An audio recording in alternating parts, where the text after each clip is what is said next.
പിതാവിന്റെയും പുത്രന്റെയും പരിശുദ്ധാത്മാവിന്റെയും നാമത്തിൽ ആമേൻ. ജൂൺ 8 ഞായറാഴ്ച. അമ്മേ പരിശുദ്ധമ്മേ, അമ്മേ പരിശുദ്ധമ്മേ, ദേവമാതാവേ, ദൈവമാതാവേ, കൃപാസനത്തിലൂടെ ഞങ്ങൾക്കും ഞങ്ങളുടെ ദേശത്തിനും അമ്മ മധ്യസ്ഥം തേടി തന്ന എല്ലാ അനുഗ്രഹങ്ങൾക്കും കൃപകൾക്കും ഞങ്ങളിപ്പോൾ ഹൃദയം നിറഞ്ഞ നന്ദി പറയുന്നു. പരിശുദ്ധമ്മേ, ദൈവമാതാവേ, 2004 ഡിസംബർ 7 ഉച്ചകഴിഞ്ഞ് 2:30 സംഭവിച്ച അമ്മയുടെ പ്രത്യക്ഷപ്പെടലിനെ കുറിച്ച് തിരുസഭയ്ക്ക് സമർപ്പിച്ചിരിക്കുന്ന പഠനരേഖകളുടെ മേൽ സഭാത്മകമായ പഠനം ആരംഭിക്കുവാൻ ഞങ്ങൾ പ്രാർത്ഥിക്കുന്നു. അമ്മേ പരിശുദ്ധമ്മേ, ഭൂസ്വർലോകങ്ങളുടെ രാജ്ഞിയായ അങ്ങേക്ക് ഭൗമ സംരക്ഷണത്തിനായി പ്രപഞ്ച പ്രകൃതിയെ തന്നെ തിരുസഭ പ്രതിഷ്ഠിക്കുവാൻ ഈ പ്രത്യക്ഷീകരണം വഴി ഇടയാക്കണമേ. പരിശുദ്ധമ്മേ, ജപമാല മാതാവേ, സകല കൃപാസനം പ്രാർത്ഥനകളോടും ചേർത്ത് ഞങ്ങളിപ്പോൾ പ്രാർത്ഥിക്കുന്ന ഈ കുടുംബത്തിന്റെ പ്രത്യേക നിയോഗം പറമക്കളെ.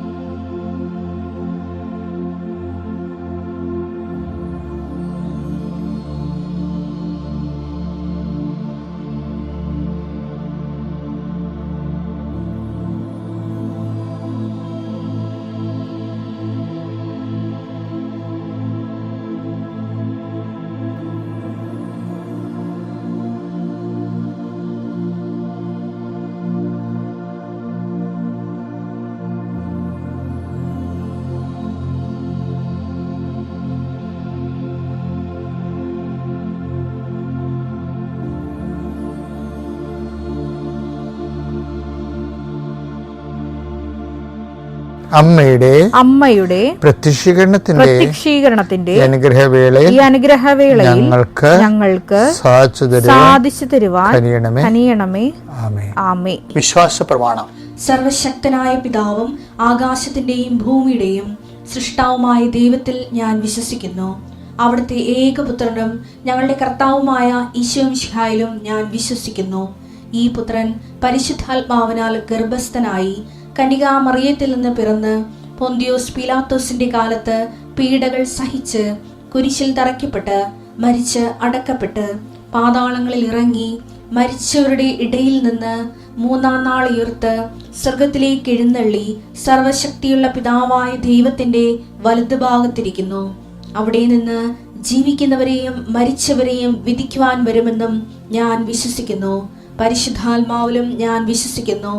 വിശുദ്ധ കത്തോലിക്കാ സഭയിലും പുണ്യവാന്മാരുടെ ഐക്യത്തിലും പാപങ്ങളുടെ മോചനത്തിലും ശരീരത്തിന്റെ ഉയർപ്പിലും നിത്യമായ ജീവിതത്തിലും ഞാൻ വിശ്വസിക്കുന്നു. ആമേൻ. സ്വർഗ്ഗസ്ഥനായ ഞങ്ങളുടെ പിതാവേ, അങ്ങയുടെ നാമം പൂജിതമാകണമേ. അങ്ങയുടെ രാജ്യം വരണമേ. അങ്ങയുടെ തിരുമനസ് സ്വർഗത്തിലെ പോലെ ഭൂമിയിലും ആകണമേ. അന്നു വേണ്ടുന്ന ആഹാരം ഇന്ന് ഞങ്ങൾക്ക് തരണമേ.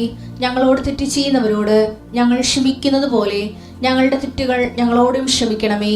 ഞങ്ങളെ പ്രലോഭനത്തിൽ ഉൾപ്പെടുത്തരുതേ, തിന്മയിൽ ഞങ്ങൾ രക്ഷിക്കണമേ. ആമേൻ. നന്മ നിറഞ്ഞ മറിയമേ, സ്വസ്തി. കർത്താവ് അങ്ങയുടെ കൂടെ സ്ത്രീകളിൽ അങ്ങ് അനുഗ്രഹിക്കപ്പെട്ടവളാകുന്നു. അങ്ങയുടെ ഉദരത്തിൻ ഫലമായി ഈശോ അനുഗ്രഹിക്കപ്പെട്ടവനാകുന്നു. പരിശുദ്ധ മറിയമേ, തമ്പുരാന്റെ അമ്മേ, പാപികളായ ഞങ്ങൾക്ക് വേണ്ടി ഇപ്പോഴും ഞങ്ങളുടെ മരണസമയത്തും തമ്പുരാനോട് അപേക്ഷിക്കണമേ. ആമേൻ. എന്റെ കർത്താവേ, നിന്റെ ഉന്നതമായ നാമത്തിന് സ്വസ്ഥം ചെയ്യുന്നു. എന്റെ കർത്താവേ, നിന്റെ വിശുദ്ധ പൗരോഹിത്യത്തെ മഹത്വപ്പെടുത്തണമേ. എന്റെ കർത്താവേ, സഭയിലുള്ള സാന്നിധ്യം പ്രകടമാക്കണമേ.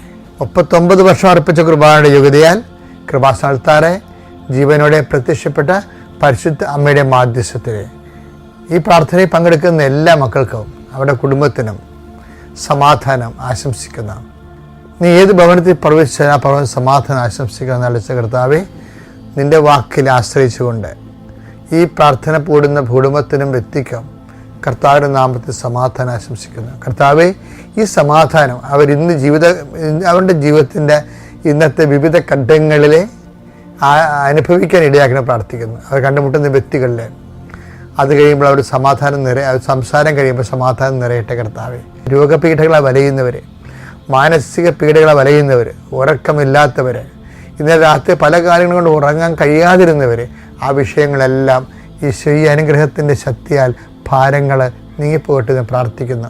എൻ്റെ കർത്താവിനുമായ നാമത്തിൽ സഭയുടെ അധികാരത്തിൽ കുരിശടയാളത്തിൽ കൃപാസനത്താറെ ജീവനോടെ പ്രത്യക്ഷപ്പെട്ട പരിശുദ്ധയുടെ മാധ്യസ്ഥത്തിൽ നീ അനുഗ്രഹിക്കപ്പെടട്ടെ. ഇപ്പോഴും നമ്മുടെ ജീവിതത്തിൽ കാലാവസ്ഥ മാറ്റം വന്നിരിക്കുകയല്ലേ. പെരുമഴക്കാലമാണ്, പ്രളയകാലമാണ്. ജീവിതത്തിൽ ഇതുപോലെ തന്നെയുള്ള കാലാവസ്ഥ ഭേദങ്ങളുണ്ടാവും. കണ്ണീരിൻ്റെ കാലം ഉണ്ടാവും.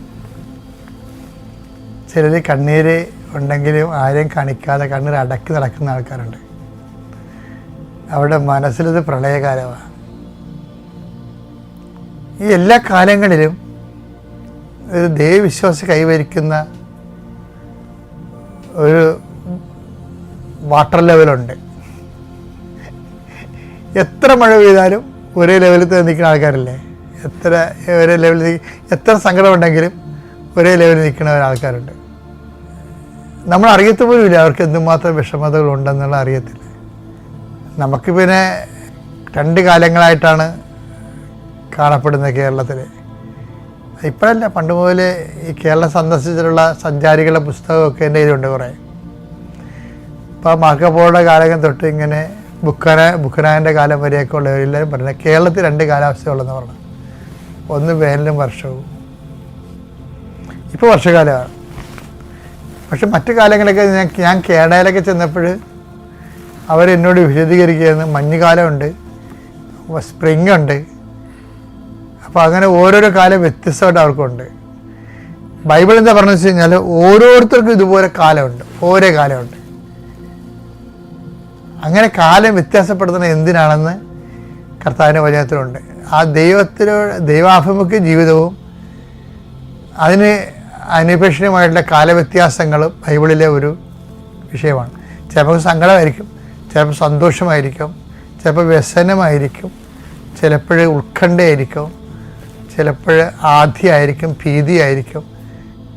അപ്പോൾ ഇങ്ങനെ വ്യത്യസ്തങ്ങളായ കാലങ്ങളുണ്ടാവും. അപ്പോസ്തല പ്രവർത്തനം 17:26 ഭൂമുഖം മുഴുവൻ വ്യാപിച്ചു വസിക്കാൻ വേണ്ടി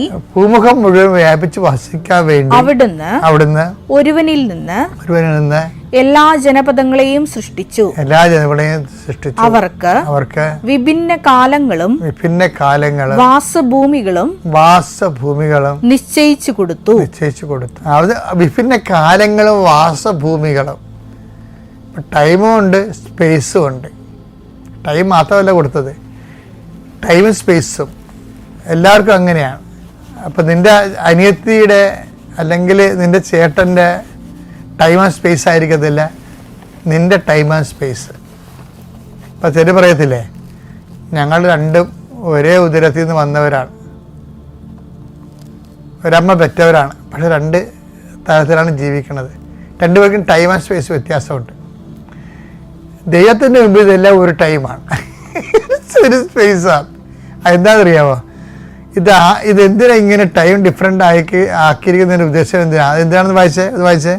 ഇത് അവർ ദൈവത്തെ അന്വേഷിക്കുന്നതിനും ഒരുപക്ഷെ അനുഭവത്തിലൂടെ അവിടത്തെ കണ്ടെത്തുന്നതിനും വേണ്ടിയാണ്. അനുഭവത്തിലൂടെ ദൈവത്തെ കണ്ടെത്താൻ വേണ്ടിയാണ്.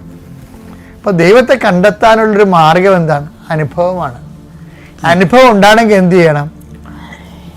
ജീവിതത്തിന്റെ അനുഭവങ്ങൾ വ്യത്യസ്തങ്ങളായിരിക്കണം. ഒരു അനുഭവത്തിൽ മാത്രം ദൈവത്തെ കണ്ടെത്താൻ പറ്റത്തില്ല. കൃപാസനം എന്തുകൊണ്ട് ഇത്തിരി സാക്ഷ്യങ്ങൾക്ക് പ്രാധാന്യം കൊടുക്കുന്നത്? ഈ സാക്ഷ്യങ്ങളെന്ന് നമ്മൾ വിളിക്കുന്നത് അനുഭവ സാക്ഷ്യങ്ങളാണ്. അപ്പം നീ എന്നെ കേൾക്കുന്ന നീയും കർത്താവെ എനിക്കൊരു അനുഭവ സാക്ഷ്യം തരണമെന്ന് പ്രാർത്ഥിക്കണം. കാര്യം എന്താണ്? നീ നിൻ്റെ കാലത്തെ, ക്ലേശകാലത്തെ നീ നല്ല കാലമായി കൺവേർട്ട് ചെയ്തതിൻ്റെ അനുഭവങ്ങളുടെ സാക്ഷ്യമാണത്. അപ്പോൾ എല്ലാ കാലങ്ങളും നല്ലതാണെന്ന് അനുഭവ സാക്ഷ്യത്തിലൂടെ നമുക്ക് അനുഭവിച്ചറിയാം. Thank you. അത്യപൂർവ ദൈവാനുഭവങ്ങൾ ഇനി നിങ്ങൾക്കും സ്വന്തം. ഈ യൂട്യൂബ് ചാനൽ ഇതുവരെ സബ്സ്ക്രൈബ് ചെയ്തിട്ടില്ലെങ്കിൽ ഇപ്പോൾ തന്നെ സബ്സ്ക്രൈബ് ചെയ്യുക. ഈ വീഡിയോ ഇപ്പോൾ തന്നെ നിങ്ങളുടെ സുഹൃത്തുക്കൾക്ക് ഷെയർ ചെയ്തുകൊണ്ട് കർത്താവിൻ്റെ പ്രേക്ഷിതരാകുക.